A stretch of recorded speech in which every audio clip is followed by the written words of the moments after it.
আসসালামু আলাইকুম। আমার এখানে আপনাদেরকে দেখাবো মুরগির আমার ফার্ম। হ্যাঁ, মুরগি আছে, দেখুন সবাই।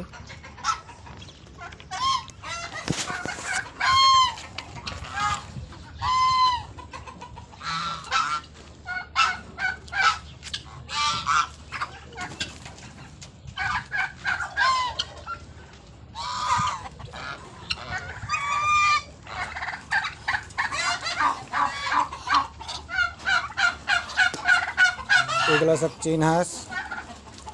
হুম, এই যে এগুলা হচ্ছে যে টার্কি মুরগি।